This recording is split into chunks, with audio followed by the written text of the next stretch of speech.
খেলা ঘোরাচ্ছেন কি তারেক রহমান?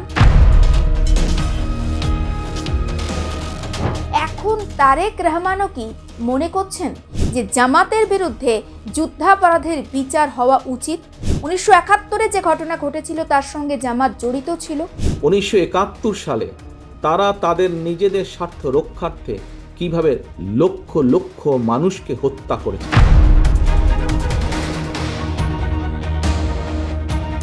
তাদের তো দেশের মানুষ 1971 সালেই দেখে নিয়েছে। তাদের যারা সহকর্মী তারা কিভাবে মা বোনেদের ইজ্জত পর্যন্ত লুট করেছিল। লক্ষ লক্ষ মানুষকে শুধু হত্যাই করেনি, তাদের সহকর্মীরা কিভাবে মা বোনদের ইজ্জত পর্যন্ত লুট করেছিল, এই কথাটি আমাদেরকে মনে রাখতে হবে। বাংলাদেশে না ফিরে তারেকের এই জামাত সম্পর্কে মন্তব্য কি জামাতকে আসলে শায়েস্তা করার জন্য? ধানের শেষ লন্ডনে, নৌকা আছে দিল্লিতে, জামাতে ইসলামী দাঁড়িয়ে আছে মাতৃভূমির কল্যাণে। কি বুঝলেন? খেলা কি ঘুরছে বাংলাদেশে, নাকি খেলা নাটক চলছে? আর যদি সত্যিই খেলা ঘুরে থাকে বাংলাদেশে, তাহলে নেপথ্যে খেলা ঘোরাচ্ছেন কি তারেক রহমান, নাকি তারেক রহমানের লন্ডনে থাকা বেকায়দায় ফেলছে বিএনপিকে? দেখুন, বিএনপির চেয়ারপারসন খালেদা জিয়া এখন মৃত্যুশয্যায়। বিএনপির ভারপ্রাপ্ত চেয়ারপারসন তারেক রহমান তিনি বাংলাদেশে না ফিরে গিয়েছেন তার ভার্চুয়াল দুনিয়াতে। আর আওয়ামী লীগ সুপ্রিমো শেখ হাসিনা এখন দেশ ছাড়া। আর ঠিক এই পরিস্থিতিতে একমাত্র বাংলাদেশে রয়েছে কারা? জামাত। আর সেই সুযোগকে কাজে লাগিয়ে জামাত নেতারা বিভিন্ন জায়গা বা বিভিন্ন জনসভাতে বলে বেড়াচ্ছেন যে তারাই একমাত্র দল যারা মাতৃভূমির কল্যাণের জন্য দেশে থেকে লড়াই করে যাচ্ছেন। আগেই আপনাদেরকে বলেছি তারেক রহমান আবার তার ভার্চুয়াল দুনিয়াতে ফিরে গিয়েছেন। বিভিন্ন জায়গাতে তিনি ভার্চুয়ালি বক্তৃতা দিচ্ছেন। তারেক রহমান যখন ভার্চুয়ালি তার বক্তব্য পেশ করছেন, তখন জামাত শীর্ষ নেতৃত্ব বিভিন্ন জায়গায় বলছে কেউ বাংলাদেশে ফিরে প্রধানমন্ত্রিত্ব পাবেন কিনা তা নিয়ে দুশ্চিন্তায় থাকার কারণে দেশে ফেরার সাহস দেখাতে পারছেন না। অর্থাৎ এই কেউটা যে তারেক রহমান, সেটা আশা করি কারো বুঝতে আর বাকি নেই। আসলে তারেক রহমান লন্ডনের নিরাপদ আশ্রয় ছেড়ে বাংলাদেশে ফিরতে রাজি হচ্ছেন না। কারণ লন্ডন ছেড়ে যদি তিনি বাংলাদেশে ফিরে প্রধানমন্ত্রিত্বও না পান, তাহলে তার দুকুলই যাবে। আর কোনোভাবেই এই দুকুল হারাতে চাইছেন না তারেক রহমান। এবার আপনাদেরকে বলবো তারেক রহমান এবং জামাতের মধ্যে হঠাৎ করে এই ঠোকাঠুকির কারণটা ঠিক কি? 1971-এ মুক্তিযুদ্ধের সময় জামাতে ইসলামী ঠিক কি করেছিল তা মনে রাখার জন্য আহ্বান জানিয়েছেন বিএনপির ভারপ্রাপ্ত চেয়ারম্যান তারেক রহমান। কিন্তু হঠাৎ কেন? তারেক রহমানের কথায় কেউ বলে যে একবার দেখুন না এদের বলতে এখানে তারেক রহমান জামাতকে বুঝিয়েছেন। তিনি বলছেন তাদের তো দেশের মানুষ 1971 সালেই দেখে নিয়েছে। তারা লাখ লাখ মানুষকে শুধু হত্যা করেনি, তাদের যারা সহকর্মী তারা কিভাবে মা বোনেদের ইজ্জত পর্যন্ত লুট করেছিল। এই কথাটি আমাদের মনে রাখতে হবে। তবে এখানে কিন্তু থেমে থাকেননি তারেক রহমান। তিনি আরো অনেক কথা বলেছেন জামাতকে উদ্দেশ্য করে।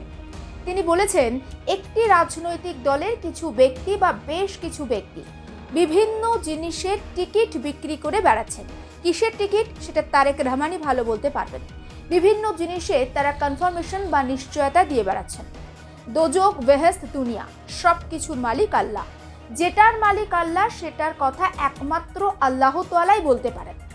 সেখানে যদি আমি কিছু বলতে চাই, আমার নর্মাল বা সাধারণ দৃষ্টিকোণ থেকে আমি বুঝি যে সেটি হচ্ছে শিরক বা পাপ। তাহলে কে পাপ করছে? জামাত।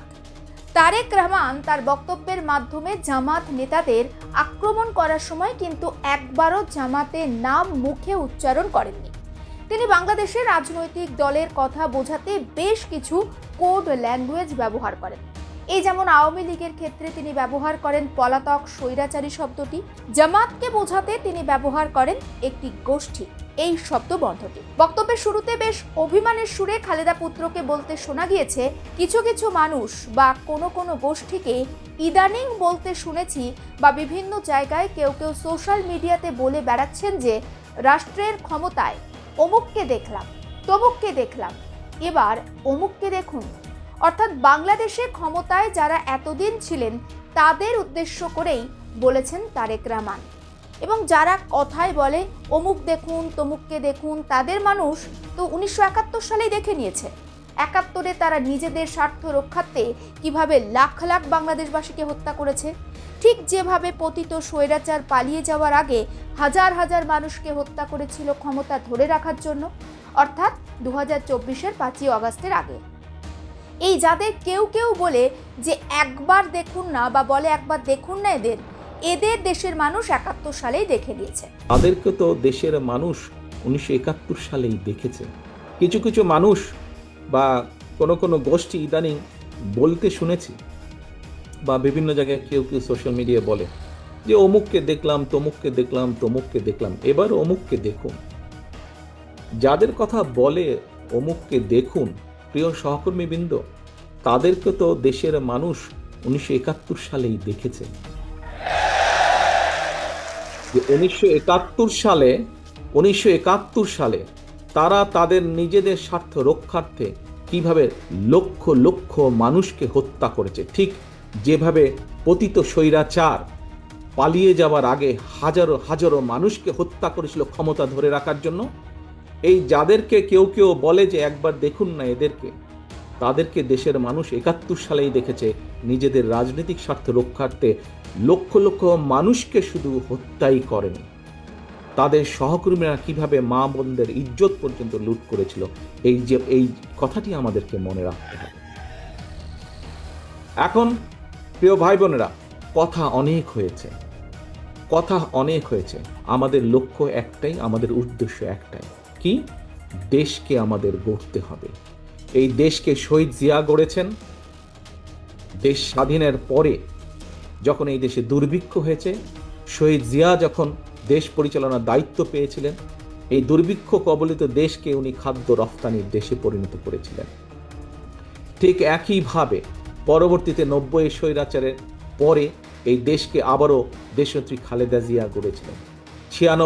2001-এর পরে আবারও ধ্বংসপ্রাপ্ত দেশকে, একটু আগেই বললাম তোমাদের সামনে একদম তথ্য প্রমাণ আছে, দুর্নীতি নিমজ্জিত একটি দেশকে কিভাবে খালেদা জিয়া আবার উপরে উঠে নিয়ে এসেছিলেন।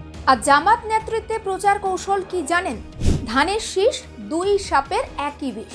ফলে বাংলাদেশের মানুষের এবার উচিত দাড়িপাল্লাকে পরখ করে দেখা। কিন্তু হঠাৎ তারেক রহমান জামাতের ওপর ঠিক এতটা ক্ষিপ্ত হয়ে গেলেন কেন, বা ক্ষেপে গেলেন কেন? তারেক রহমানের মুখে লক্ষ লক্ষ মানুষের হত্যা, মা বোনেদের ইজ্জত লুঠের মতো কথা, বা জামাত এই ঘটনায় জড়িত এমন কথা আগে শোনা যায়নি। এমনকি খালেদা জিয়া নিজে কখনো এই ধরনের মন্তব্য করেননি। 2001 সালে জামাতের সঙ্গে জোট বেঁধে বাংলাদেশে ক্ষমতায় আসে বিএনপি। তাছাড়া বাংলাদেশে অনেক আন্দোলন হয়েছে, যেখানে একসঙ্গে দেখা গিয়েছে জামাত এবং বিএনপিকে। আওয়ামী লীগ যখন ক্ষমতায় আসে বাংলাদেশে, তখন তারা জামাতের বিরুদ্ধে যুদ্ধাপরাধের অপরাধে বিচার শুরু করতে চায়।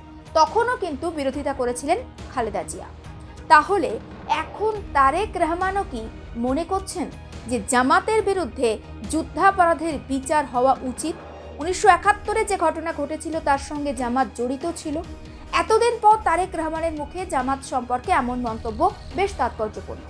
বাংলাদেশে না ফিরে তারেকের এই জামাত সম্পর্কে মন্তব্য কি জামাতকে আসলে শায়েস্তা করার জন্য, যাতে তারা এই আসন্ন নির্বাচনের আগে কিছুটা হলেও পিছু হটে?